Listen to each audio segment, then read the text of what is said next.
अस्सलामुअलैकुम, नमस्ते, good evening दोस्तों। उम्मीद करता हूँ आप सब ठीक होंगे। दोस्तों, मैंने अभी एक पिछली वीडियो अपलोड की थी कि हाउ टू गो कनाडा, और उसमें मुझे बहुत अच्छा रिस्पांस मिला है। तो उसी से रिलेटेड मैं एक नई वीडियो बनाना चाहता हूँ। कुछ दोस्त एक्सप्रेस एंट्री की जो मैंने नीचे वेबसाइट दी थी उस पर गए थे और उन्होंने जाके सर्च किया था।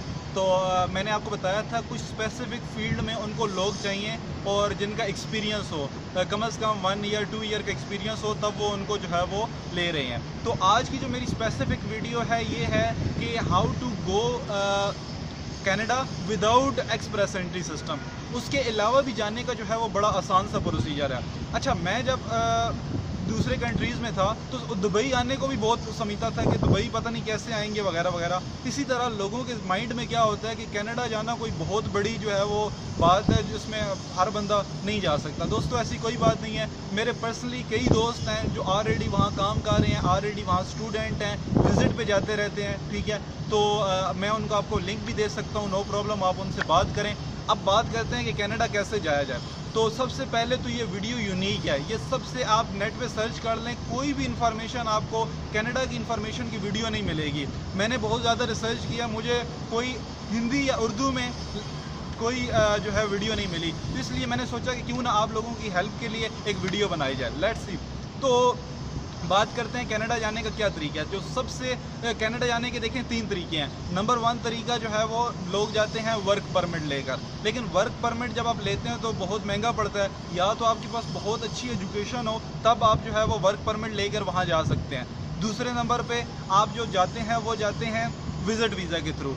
विज़िट वीज़ा का क्या कॉन्सेप्ट होता है कि आप किसी भी सेमिनार के लिए जा रहे हैं या किसी भी घूमने फिरने के लिए जा रहे हैं तो जा सकते हैं। तीसरा तरीका है स्टडी वीज़ा, ठीक है, कि बहुत सारे स्टूडेंट्स जो हैं वो स्टडी वीज़ा के लिए वहाँ जाते हैं। अब दोस्तों, मैं आपको रिकमेंड क्या करूँगा, मैंने रिसर्च जो की है, आप वर्क परमिट को तो छोड़ ही दें, क्योंकि वर्क परमिट महंगा बहुत पड़ता है। आपके पास मतलब ऑफ कोर्स जो है वो 8-10 लाख आपके पास रुपीज़ नहीं होंगे। तो मैं आपको ऐसा हल बताऊंगा जो बहुत इजी हो और जिसके ज़रिए बहुत ही कम पैसों में आप कनाडा पहुंच जाओ।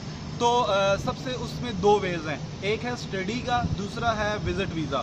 मैं आपको रिकमेंड करूंगा, दोनों बता देता हूं, आपको जौन सा अच्छा लगे। विज़िट वीज़ा की हम बात करते हैं। तो विज़िट वीज़ा में ये है कि अगर आप विज़िट वीज़ा के लिए अप्लाई करते हैं तो इसमें बहुत सारी चीज़ें आ जाती हैं, क्योंकि मेरे ऐसे दोस्त हैं जो अंदर कुछ खुफिया एजेंसीज़ में भी हैं, एम्बेसीज़ में भी हैं। तो वो बताते हैं कि वीज़ा के लिए तो ओवरऑल वर्ल्ड में यूरोप के वीज़ा के लिए तो बहुत ज़्यादा अप्लाई होता है ना, डेली हर कंट्री से लाखों के मुताबिक जो है वो अप्लाई और होता है मंथली बेसिस पे।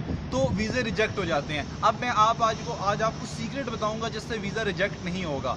नंबर 1 क्या सीक्रेट है, आपका नेम यूनिक होना चाहिए, ठीक है। अब फॉर एग्जांपल अगर हम एक मुस्लिम की बात करें, ठीक है, मोहम्मद अब्दुल्ला उसका नाम है मान लेना, तो मोहम्मद अब्दुल्ला तो अगर खाली आप डालें तो पूरे वर्ल्ड वाइड में 1.5 बिलियन पीपल्स मुस्लिम है, तो कितने लोगों का नाम मोहम्मद अब्दुल्ला होगा। हो सकता है कोई ऐसा अफगानिस्तान या कोई सीरिया या कोई ऐसा आदमी हो जिसका नेम ब्लैक लिस्ट पे हो। तो आप जब अपना नाम डालेंगे, उन्होंने अपना नेम डालना है तो आपका हो सकता है ब्लैक लिस्ट पे आ जाए, जिसकी वजह से आपको वीज़ा रिजेक्ट कर देते हैं। नेम सबसे पहले आपका यूनिक होना चाहिए। आपका नेम 3 वर्ड्स पे कॉन्सेप्ट करता हो, फर्स्ट नेम, मिडिल नेम और लास्ट नेम। इस पे आपका कॉन्सिस्ट करता होगा, आपका वीज़ा मिलने के चांसेस हैं। इसी तरह हम इंडिया की कोई एग्जांपल लें, एक बॉय है, ठीक है, काफ़ी कॉमन नेम है, ठीक है, अजय काफ़ी कॉमन नेम है, विजय काफ़ी कॉमन नेम है, गर्ल्स में कोजल काफ़ी कॉमन नेम है, ठीक है। तो इस तरह का आपका नाम है, हज़ारों वो है। तो आपका नेम सबसे पहले यूनिक होना चाहिए, 3 वर्ड्स पे कॉन्सिस्ट करता हो। अभी तक नहीं बनाया, नो प्रॉब्लम, अपने आईडी कार्ड में जाएं, इन्फॉर्मेशन लें, आपका नेम यूनिक हो जाएगा। नंबर 1।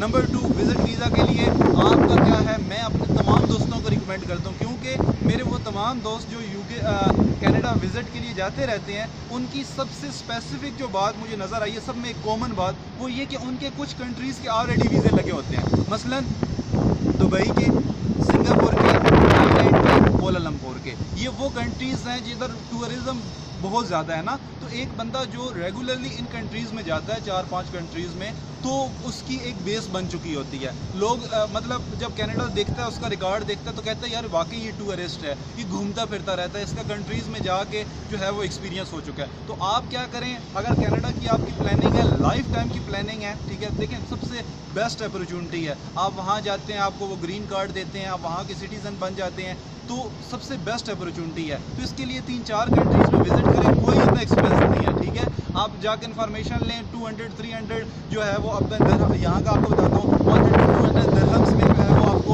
वीज़ा मिल जाते हैं इन कंट्रीज़ के। मैंने मलेशिया और इंडोनेशिया का पता किया था, तो आलमोस्ट 315 दिरहम्स का जो था वो वीज़ा मिल रहा था। तो मतलब 300 दिरहम अमेरिकन $100। तो $100 में आप इन कंट्रीज़ में विज़िट करके आ जाए, थोड़ा घूम फिर भी लेंगे, लाइफ को एंजॉय भी कर लेंगे, ठीक है। तो इन कंट्रीज़, आपका नेम यूनिक हो गया, आपने 4-5 कंट्रीज़ को कर लिया। नंबर 3, आपने टारगेट करना है किसी सेमिनार को, किसी कॉन्फ्रेंस को, किसी ऐसी चीज़ को जिस पर लोग बहुत दुनिया से हर कहीं से आते हों, ठीक है। तो आप जब उस चीज़ को टारगेट करेंगे तो फॉर एग्ज़ाम्पल